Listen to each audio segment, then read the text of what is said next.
Erdoğan geldi, bir büyük belediye başladı, hemen temizledi. Hemen başladı. Türkiye birinci oldu. Türk müsün sen? Türkiye'm, evet. Nereden geliyorsun? Nereye gidiyorsun? Süper bir şey oldu. Türklerin durumu çok acayip oldu ya. Ne kadar araba kiraları burada? Ben pahalı diye biliyorum ama. 500 euro dediler. Biraz gezdik dolaştık. O da gayet güzel.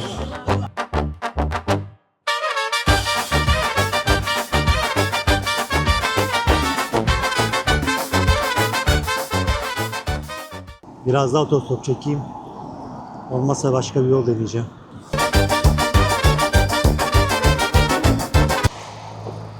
Hello. Kardeşim Türk müsün sen? Türkiye'm, evet. Nereden geliyorsun? Nereye gidiyorsun? Vallahi şeyde indim, havalimanında indim. Öyle Üsküp meydana doğru gidiyorum. Gel Oradan biz de o tarafa geçiyoruz. Oradan biraz vallahi dolaşacağız süper olur onunla ya. beraber. Şu kameramı alayım, hemen geliyorum. Türklerin durumu çok acayip oldu ya. Türk bayrağını gördüm de doğru. He, kolumdaki bayraklar. Yoksa buradaki insanları tanımıyoruz. Biz de yeni geldik. Yok ya, ben de biraz bekledim falan. Gidecektim işte, başka bir şey yapacaktım artık. Otobüs falan baktım, duran olmadı. Daha Dedim biraz daha, bir de gelmiş hava miydin soğuk. buraya? Üsküp'e geldim daha önce. Öyle mi? Geldim, evet. Soğukta aldınız beni. Gezmeyi, dolaşmayı seviyoruz. Estağfurullah, ne demek? Türk bayrağının şerefi ve gururu.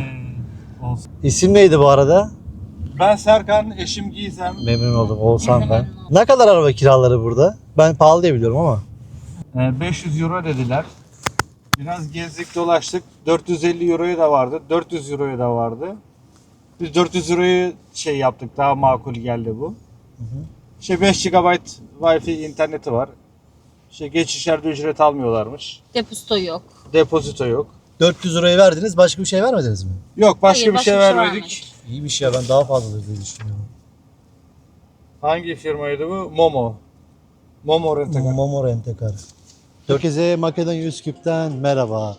Bugün Makedonya'dayım. Üsküp'e geldim. Makedonya'nın başkenti. Size Üsküp hakkında kısa bilgiler vereyim. Üsküp'ün nüfusu yaklaşık 550 bin. Nüfusunun %30'u burada yaşadığı söyleniyor.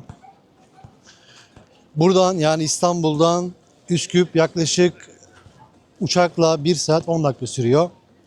Vizesiz bir şekilde buraya gelebilirsiniz. Hiçbir şekilde polis soru sormuyor. Direkt valizinizi alın ve Üsküp'e gelin.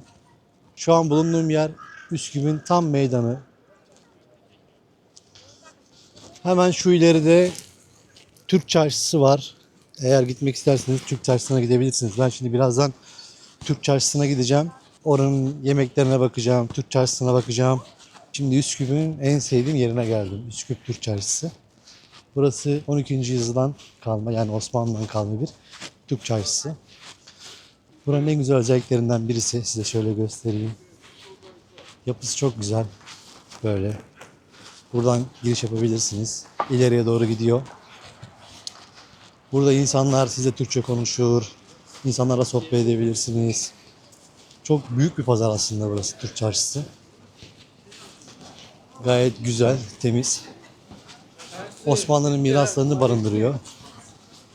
Her adım başı burada Türkçe duyabilirsiniz. Türkçe konuşanları görebilirsiniz. Türlü şeyler var. İşte kuyumcular var, yemek yerleri var. Şöyle göstereyim size Türk Çarşısı'nı. Üsküp'e geldiğiniz zaman mutlaka buraya uğrayın.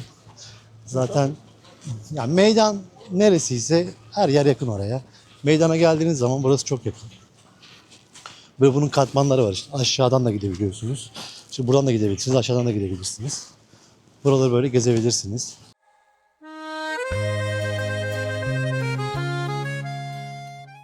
Tayyip Erdoğan, Erdoğancı ben. Erdoğancı mısınız? Allah şükür olsun, devam. Erdoğan da birinci dünya Müslüman lider.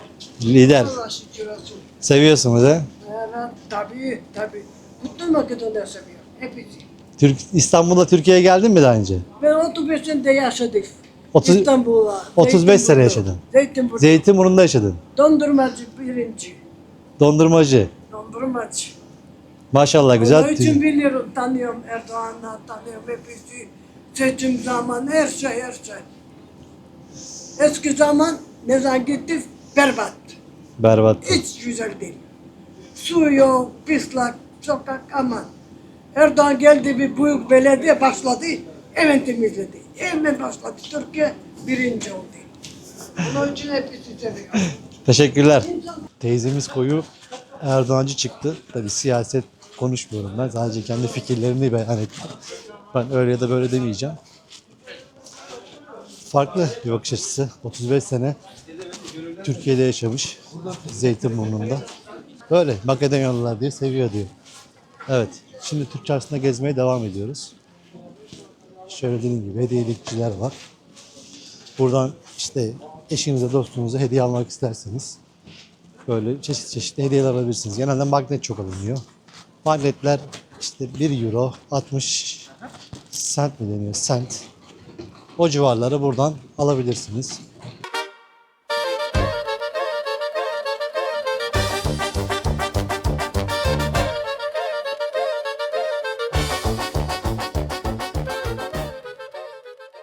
Makedonya'nın ünlü köftesini deneyeceğiz. Köfte çok iyi. Köfte mükemmel. Tadı gayet güzel.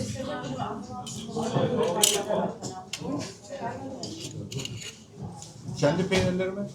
Yaklaşık olarak 330 buranın parası köfte, 200 de kuru fasulye. Yemek hakkında yorumlarınız. Kuru fasulye mükemmel. Harbiden çok iyi. Tabii ben Köfte de öyle. Porsiyon da etçil büyük. olduğum için köfte daha çok hoşuma gitti. Eşim normalde kuru fasulye hiç sevmiyor ama buradakine bayıldı. Gerçekten güzelmiş. Mustafa Paşa Camii'ne geldim. Size bu cami hakkında bilgi geçeceğim. Çok eski bir cami. Osmanlı zamanından kalma bir cami. Bu cami 1492'den beri şehre tepeden bakan Mustafa Paşa Camisi. Osmanlı'nın en köklü miraslarından biri. Sadece mimarisi değil, huzuruyla insanı etkiliyor gördüğünüz gibi. Şöyle bir bahçesi var. Burası Yavuz Sultan Selim'in ve 2. Beyazıt'ın veziri olan Mustafa Paşa tarafından yapılmıştır.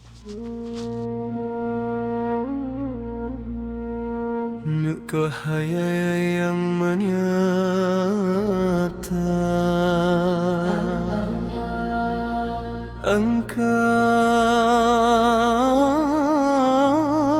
Engkau kebenaran yang tak pernah pudar, sumber segala cahaya, awal dan akhir dari setiap getar rasa. Türk Çarşısı bu arada çok büyük. Şöyle göstereyim size. Yani kollara ayrılıyor. İşte buradan sonra işte örnek veriyorum şuradan giriyorsunuz, işte buradan çıkıyorsunuz, buradan giriyorsunuz vesaire. Bu şekilde yani Türk Çarşısı'na girdiğiniz zaman her yerden girişli çıkışlı kollar var. O kollardan ayrılabilirsiniz. İşte yani bir bölüm şöyle bir bölüm böyle diyemeyeceğim. Her yerde kuyumcu var. Her yerde yemekçi var. Gördüğünüz gibi her yerde çay, kahve içebileceğiniz yerler var. İşte ürün satın alabileceğiniz yerler var. Çantadır vesairedir, hediyelik eşyadır. Çok hediyelik eşya satan yerler var burada. Böyle geldiğiniz zaman zaten girişi şu ileriden girişi. Böyle girdiğiniz zaman böyle başlarsınız. Bu tarafa doğru böyle düz devam edin. Sağdan da devam edebilirsiniz, düz de devam edebilirsiniz. Bu şekilde Türk Çarşısı'nı gezebilirsiniz. Çok büyük mü? Çok büyük değil.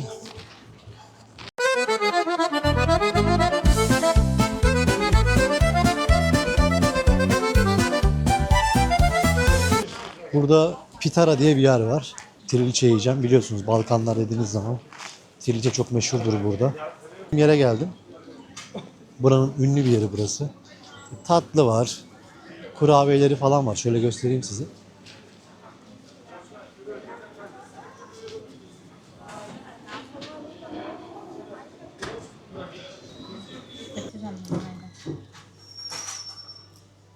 Abi Türkiye'dekinden hiçbir fark yok ki bence. Bence güzel ya. İlla ki yoktur.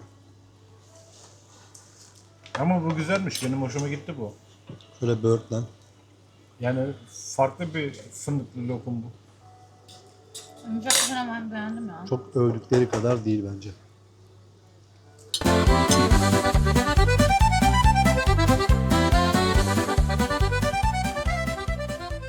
Evet arkadaşlar, şimdi Üsküp denince akla gelen o yapıların birindeyiz. Aziz Ohri Clement Katedrali burası. Şöyle baktığınız zaman zaten katedrale ne bir düz duvarı var. Yani normal kiliselerden çok farklı burası. Çok farklı bir yapısı var. Hadi gelin beraber bu 5 tonluk kiliseyi inceleyelim.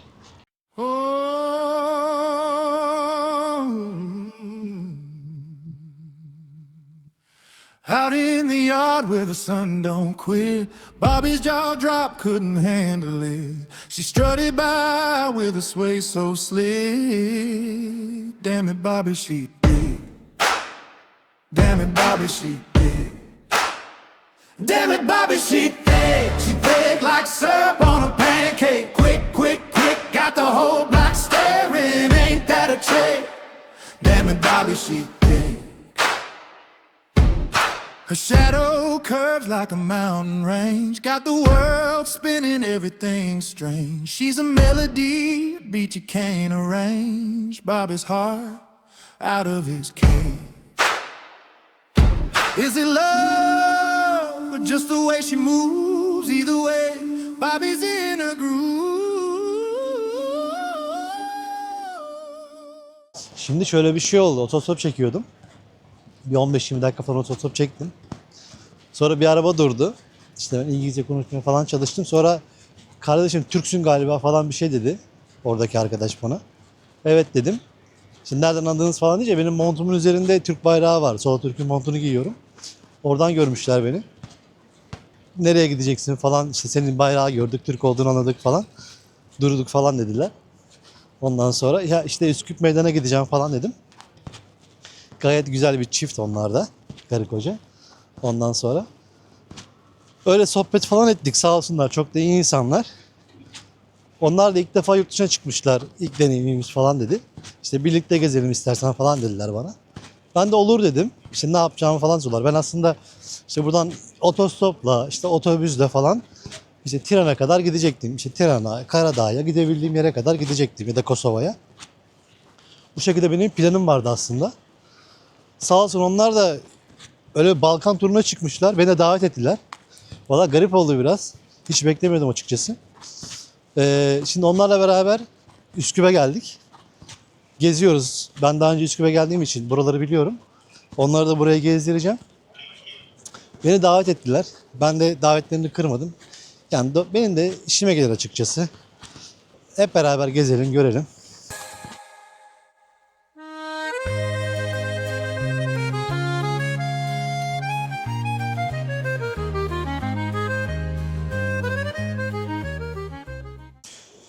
Üsküp'ün tarihi Kemerli Köprüsü. Bu köprü hakkında size kısa bir bilgi vereyim. Bu köprünün geçmişi Roma tarihine uzandığı söyleniyor ama asıl kaynaklar bu 12 kemerli köprünün Fatih Sultan Mehmet zamanında yapıldığıdır. Bu köprü çok depremler görmüş ama hiç bir şekilde hasar görmediği söylenir. Gördüğünüz gibi zaten gayet dinç bir şekilde bu zamana kadar gelmiş. Üsküp'te acayip bir şekilde heykel var. Yani adım attığınız her yer heykel. Şimdi size daha detaylı göstereceğim. Yani ben bu kadar heykeli daha önce hiçbir yerde görmedim. Acayip bir şekilde heykel var. Şimdi burası da size bahsettiğim heykelli köprü. Üsküp'te aşırı derecede dediğim gibi heykel var.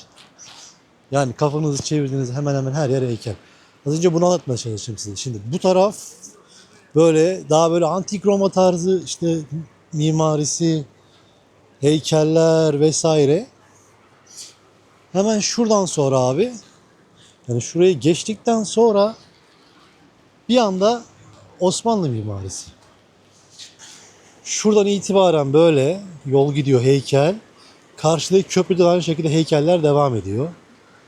Şöyle.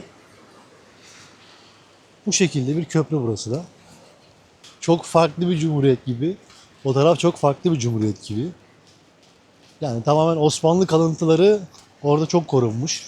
İşte yolları olsun, yapıları olsun, mimarisi olsun falan Osmanlı eseri çok aşırı fazla var. Bu beni mutlu etti.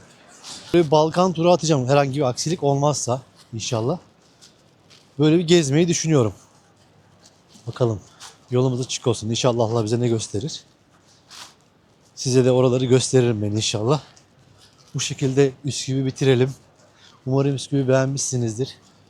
Üsküp'e gelmek isterseniz dediğim gibi Üsküp vizesiz.